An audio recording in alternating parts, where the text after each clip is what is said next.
আমার কাছে মনে হয় আপনাদের খেলা যার সাথে তার সাথে খেলুন, কিন্তু আমাদের সাথে না। নারীরা একটু দুর্বল, নারীদের চরিত্রে সহজে কাদা ছেটানো যায়। ঘুষ কেলেঙ্কারি ধামাচাপা দিতে তারা একটা নীল নকশা তৈরি করে, যে নকশা অনুযায়ী দুর্নীতিবাজ ব্যক্তিদের সহায়তা নিয়ে ও চাকরি দিতে না পারা প্রার্থীদের উস্কানি দিয়ে বিভিন্ন মিডিয়া ও প্রতিষ্ঠানের অভিযোগ করানো হয় এবং আমাদেরকে বিভিন্ন সময় নানানভাবে হয়রানি করা হয়। বর্তমান সরকার দেশ সংস্কারের কাজ শুরু করার পর থেকে সিন্ডিকেটটি আবারও নতুন নেটওয়ার্ক সক্রিয় হয়ে ওঠার অপচেষ্টা চালাচ্ছে এবং নতুন এজেন্ডা বাস্তবায়নে মরিয়া হয়ে উঠেছে।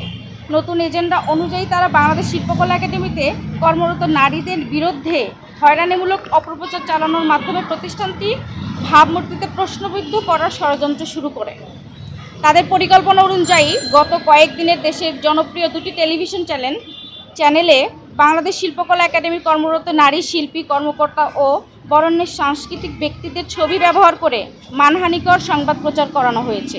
প্রতিহিংসার বশবর্তী হয়ে আমাদের সহকর্মী ও একাডেমির লাইট ডিজাইনার মোহাম্মদ জসিমউদ্দিনের দেওয়া কুরুচিপূর্ণ বক্তব্য ও একাডেমির সাবেক সচিব জনাব জাহাঙ্গীর হোসেন চৌধুরীর ছবি দিয়ে একটি ভিত্তিহীন অডিও রেকর্ডের উপর ভিত্তি করে এসব সংবাদ প্রচার করানো হয়।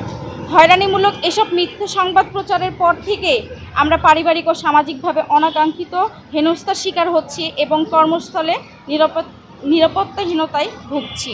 আমি সত্যি এখন বিব্রতকর অবস্থার মধ্যে আছি, কারণ আমাদের যে অফিসিয়াল কিছু ছবি আছে, যে ছবিগুলো আমরা বিভিন্ন অনুষ্ঠানে আমরা ছবি তুলেছি এবং সেই ছবিগুলো আমরা ফেসবুকে শেয়ার করেছি এবং এখানে কিন্তু কোনো আপত্তিকর ছবি থাকলে সেগুলো আমরা ফেসবুকে শেয়ার করতাম না।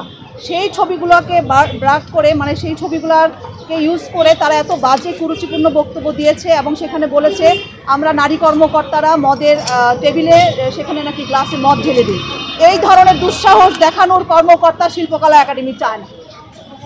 শিল্পকলা একাডেমিতে আমরা যারা কাজ করছি, এখানে 30 বছর চাকরি করব, 30 বছর আমরা ভাই ভাই হিসেবে এখানে থাকবো এবং আমাদের বোনদের যদি আজকে যৌন নিপীড়ন করা হয়, আমি আশা করব আমাদের ভাইরা আমাদের সাথে থাকবে এবং তারা আমাদেরকে এখানে সহযোগিতা করবে। আজকে যারা আপনারা মিডিয়াতে আছেন, আপনারা দেখবেন যে নারী সহকর্মীরা যদি নিপীড়িত হয় আপনারা পাশে দাঁড়ান। অতএব আমি আশা করব আপনারাও আমাদের পাশে দাঁড়াবেন, যাতে আমাদের সাথে, মানে যদি কোনো বলে না যে খেলায় না পারলে মানুষ সবচেয়ে দুর্বল পয়েন্টে হাত দেয়।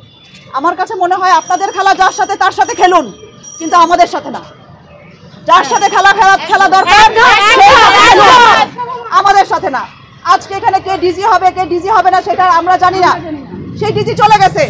সেই ডিজিকে অপদস্থ করার জন্য কেন আমাদের ছবি ইউজ করা হলো, সেই বিচার আজকে আপনাদের সাংবাদিক ভাইদের আমি দিয়ে গেলাম এবং আমি চাই আমাদের এই নারী সহকর্মীদের পাশে আপনারা থাকবেন এবং আমাদের সামাজিকভাবে যে হেয় প্রতিপন্ন করা হয়েছে তার সুষ্ঠু বিচার না হওয়া পর্যন্ত এই দুইজনের বিচার আমি আহ্বান করতেই পারি আপনাদের বোন হিসেবে। একটি কুচক্রী মহল যারা আসলে শিল্পকলা একাডেমিকে একটা ইস্যু করছে, তাদের মূল উদ্দেশ্য বাংলাদেশের শিল্প সংস্কৃতিকে ধ্বংস করা। যখন শিল্পকলা একাডেমির মতো একটা একাডেমির বিরুদ্ধে এই ধরনের অভিযোগ, নারী কেলেঙ্কারি, এ ধরনের কথা উঠবে, তখন বাংলাদেশের কোনো বাবা মা তাদের ছেলেমেয়েদেরকে আর নাচ গান শেখাতে চাইবে না এবং তাদের উদ্দেশ্য এটাই, বাংলাদেশ থেকে শিল্প সংস্কৃতিকে একদম ধূলিসাৎ করে দেওয়া।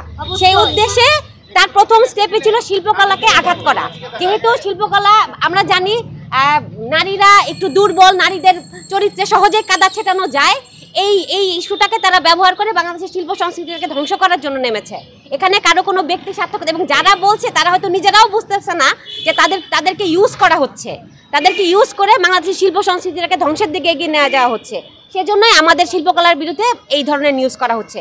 তা আমি মনে করি এই যে শাহিদ আপা একটু আগে বলে গেল যে এই যে ছবিগুলো ফেসবুকে বারবার ব্যবহার করা হচ্ছে বা নিউজগুলোতে, এগুলো আমাদেরই আপলোড করা ছবি, যেখানে কি কেউ কোনো প্রমাণ দিতে পারবে সেখানে আপত্তিকর কোনো কিছু আছে?